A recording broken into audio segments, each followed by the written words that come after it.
buong pamilya po ba, asawa, mag-asawa po ba, yung bang pinag-uusapan natin? Pero at this point in time, parang hindi na po yan yung ideal din eh.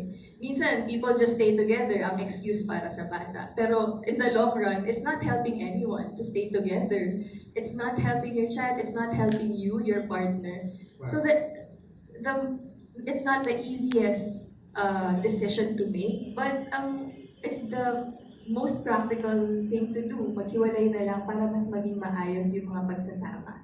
Kumbaga, let's not force connections sa ngalan lang ng isang bata na hindi mo alam sa desisyon na yun, mas lalo mo pa siyang nadadamage dahil sa nakikita niyang gulo sa bahay. So, I don't think ngayon, syempre, ideal siguro. Ideal sa ibang tao na sana may nanay, may tatay, may mga anak, may mga kapatid. Pero sa panahon ngayon, I totally disagree that you need it.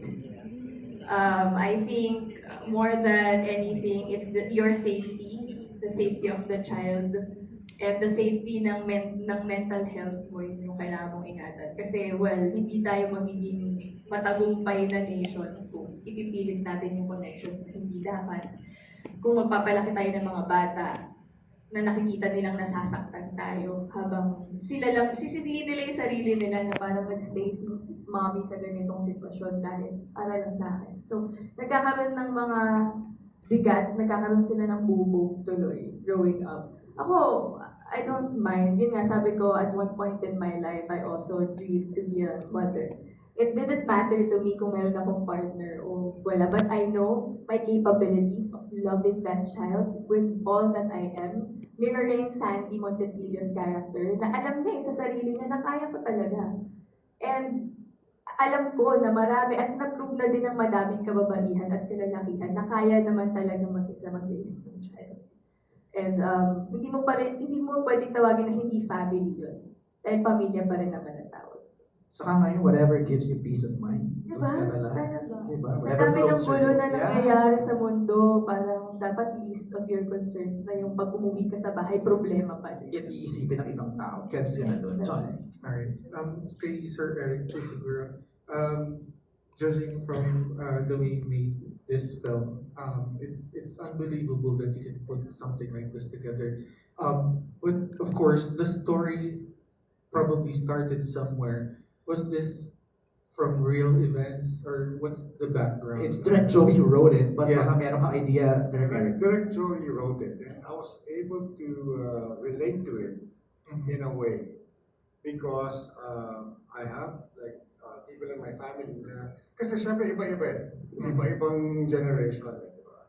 So there's one in our family na okay, karamihan sa mga kapatid ko ay mag-asawa.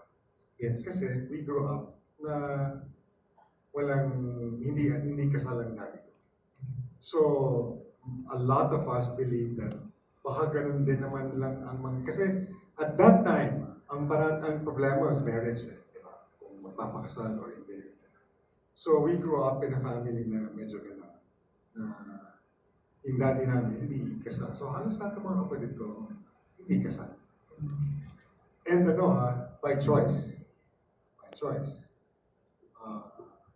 Yung talagang ayaw nilang magkaroon ng partner kasi ang feeling nila maghihiwalay din.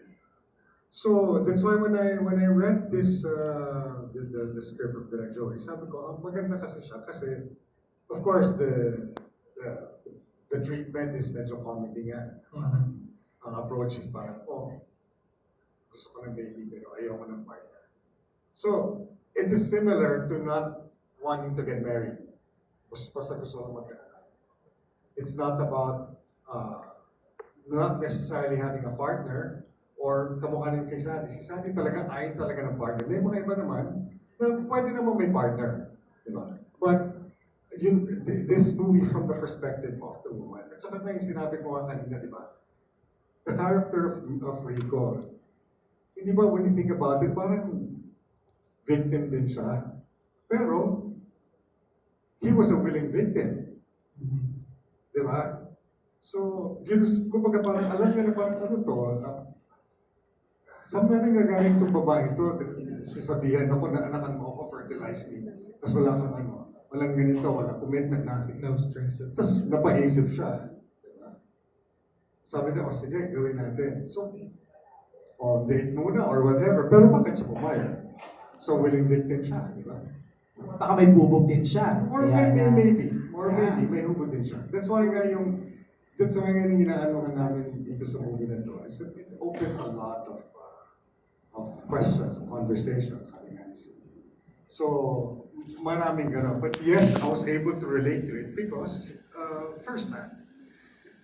At saka yung just like yung nangyari kay Migo, that has happened to me so many times.